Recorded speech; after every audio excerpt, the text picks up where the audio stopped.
చంద్రబాబు నాయుడు గారు 14లో ముఖ్యమంత్రి అయినప్పుడు 200 రూపాయలు ఉంది. దాన్ని ఆయన 1000 రూపాయలు చేశాడు. ఎప్పుడు అప్పుడు ముఖ్యమంత్రి రాష్ట్ర విడిపోయినప్పుడు. తర్వాత ఎన్నికల ముందు 19 ఎన్నికల ముందు 2000 చేశాడు. అందరూ తినండి మీరు కూడా. తర్వాత జగన్మోహన్ రెడ్డి చెప్పాడు 3000 చేస్తారు. ఆయన 3000 ఒకసారి చేయలేదు. సంవత్సరానికి 250 పెంచుకుంటూ వచ్చారు. మొన్న ఎన్నికలకు ముందు ఎన్డీఏ ప్రభుత్వం అంటే చంద్రబాబు నాయుడు గారు, పవన్ కళ్యాణ్ గారు, భారతీయ జనతా పార్టీ మేము అధికారంలోకి వస్తే పెన్షన్ని 3000 నుంచి 4000 రూపాయలు చేస్తా ఉన్నారు. అది కూడా వాళ్ళ ప్రభుత్వం ఏప్రిల్లో మన గవర్నమెంట్ రాలేదు కదా, మన గవర్నమెంట్ వచ్చి ఈ నెలలోనే కదా. సో ఏప్రిల్ నుంచి 1000 రూపాయలు పెంచారు. అంటే ఏప్రిల్ 1000 రూపాయలు, మే 1000 రూపాయలు, జూన్ 1000 రూపాయలు. ఆ 3000 పెంచిన ఈ 4000 కలిపి మీకు 7000 ఒకేసారి ఇస్తున్నారు. 7000 రూపాయలు ఒకసారి ఇచ్చిన పెన్షన్ ఇచ్చిన ప్రభుత్వం భారతదేశంలో ఎక్కడా లేదు. చంద్రబాబు నాయుడు గారు, పవన్ కళ్యాణ్ గారు ప్రభుత్వం. అలాగే మీరు అందరూ గుర్తుపెట్టుకోండి, మన ఓట్లు బాగా వేశారు.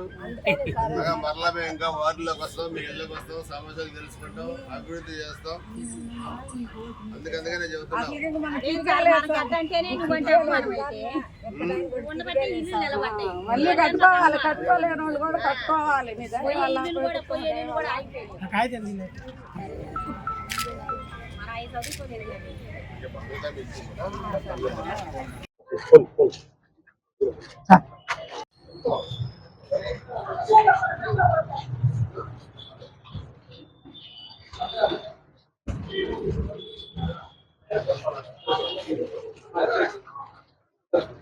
ముందే స్టార్టింగ్ అప్పుడు ఎక్స్ప్లెయిన్ చేయలేదు.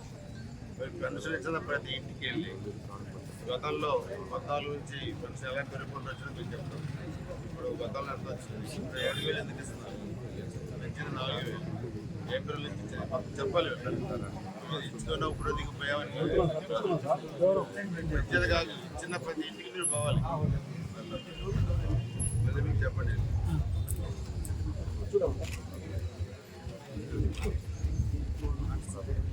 పడుకో పడుకో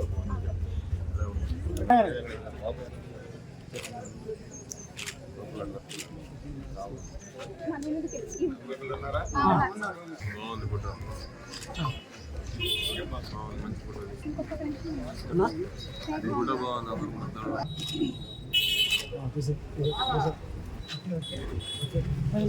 ఎన్డీఏ ప్రభుత్వం గౌరవ ముఖ్యమంత్రి చంద్రబాబు నాయుడు గారు, ఉప ముఖ్యమంత్రి పవన్ కళ్యాణ్ గారు, అదేవిధంగా భారతీయ జనతా పార్టీ నాయకత్వం, 3 పార్టీల నాయకత్వంలో ఏర్పడిన ఈ ప్రభుత్వం ఎన్నికలకు ముందు ఇచ్చిన హామీలు నెరవేర్చే దాంట్లో భాగంగా ఈరోజు రాష్ట్ర వ్యాప్తంగా కూడా నూతన పెన్షన్ విధానాన్ని ఈరోజు అమల్లోకి తీసుకొచ్చింది. మేనిఫెస్టోలో పెట్టిన ప్రకారం ఎన్డీఏ ప్రభుత్వం అధికారంలోకి వస్తే గతంలో ఉన్న పెన్షన్ని 3000 రూపాయలు అనే పెన్షన్ని 4000 రూపాయలు పెంచుతామని చెప్పి ప్రకటించడం, అది కూడా ఏప్రిల్ నుంచే అమల్లోకి తీసుకొస్తామని ప్రకటించడం కూడా అందరికీ తెలుసు. 2014లో రాష్ట్ర విభజన తర్వాత చంద్రబాబు నాయుడు గారు నవ్యాంధ్రప్రదేశ్ ముఖ్యమంత్రిగా అయినప్పుడు పెన్షన్ 200 రూపాయలు ఉంది. 200 రూపాయల నుంచి ఏకంగా 5 రెట్లు పెంచి 1000 రూపాయలు చేశారు. అదేవిధంగా 2019 ఎన్నికలకు ముందు 2000 రూపాయలు మరలా పెంచారు. అంటే 5 సంవత్సరాల్లో 200 రూపాయల పెన్షన్ని 2000 రూపాయలకి పెంచిన ఘనత ఆ రోజు ముఖ్యమంత్రిగా చంద్రబాబు నాయుడు గారు 14-19 మధ్య. 19 ఎన్నికల్లో 3000 రూపాయలు చేస్తానని హామీ ఇచ్చిన జగన్మోహన్ రెడ్డి దాన్ని ఏకంగా 3000 రూపాయలు పెంచకుండా సంవత్సరానికి 250 రూపాయలు పెంచి ఇచ్చిన మాట తప్పాడు. మన మేనిఫెస్టోలో కూడా చూస్తే 2028కి 3500 చేస్తారంట. కానీ మేమిచ్చిన హామీ గెలవగానే 4000 ఇస్తా ఉన్నాం. అది కూడా వాళ్ళ ప్రభుత్వం ఇంకా అధికారంలో ఉన్న ఏప్రిల్ మే జూన్ నుంచే 1000 పెంచి ఈరోజు 7000 రూపాయలు ఇస్తా ఉన్నాం. అదేవిధంగా దివ్యాంగులకు కానీ, అదేవిధంగా ఒంటరి మహిళలకు కానీ ఈరోజు మనం చూస్తే ఈ పల్నాడు జిల్లాలో 200 కోట్ల రూపాయలు ఈరోజు పెన్షన్కి ఇస్తా ఉన్నారు. మన గురజాల నియోజకవర్గంలో 44,000కు పైగా పెన్షనర్స్ ఉన్నారు. వాళ్ళందరూ కూడా ఈరోజు పంపిణీ చేస్తా ఉన్నారు. మాట మీద నిలబడే ప్రభుత్వం. ఇచ్చిన మాట ప్రకారం ఆ రోజు ఎన్నికలప్పుడు చాలా మాటలు చెప్పారు. మీ ఇళ్ళకి వచ్చి పెన్షన్ ఎవరు, మీ పెన్షన్లు పోతాయి, అందుకని మాకే ఓటేయమన్నారు.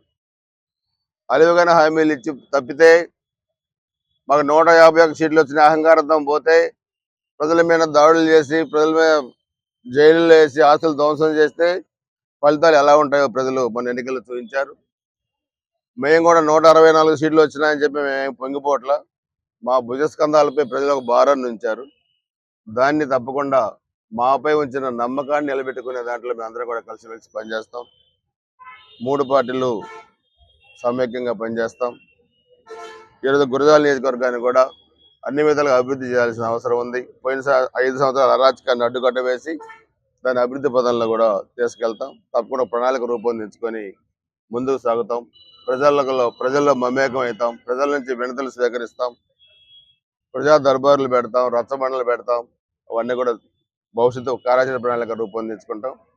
అందుకే మేమందరం కూడా ఈరోజు గురజాల నియోజకవర్గ ప్రజల తరఫున నేను, దొంగ కృష్ణమూర్తి గారు, అదేవిధంగా మన జనసేన పార్టీ నాయకులందరూ కూడా గౌరవ ముఖ్యమంత్రి చంద్రబాబు నాయుడు గారికి, ఉప ముఖ్యమంత్రి పవన్ కళ్యాణ్ గారికి అందరికీ ధన్యవాదాలు తెలుపుతున్నాం.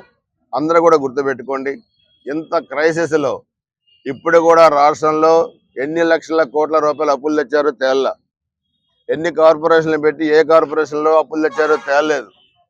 రాష్ట్రాన్ని ఒక అప్పుల ఊబిలోకి నెట్టినా కానీ ఈరోజు ఒక సమర్థవంతమైన పరిపాలన అందించాలనే ఉద్దేశంతో ఈరోజు ఈ పెన్షన్ 7,000 ఇచ్చిన మాట ప్రకారం ఇచ్చారు. అందుకే మేమందరం కూడా గురజాల నియోజకవర్గ ప్రజానీకం తరపున ముఖ్యమంత్రి గారికి, ఉప ముఖ్యమంత్రి గారికి అందరూ కూడా ధన్యవాదాలు తెలియజేస్తా ఉన్నాం.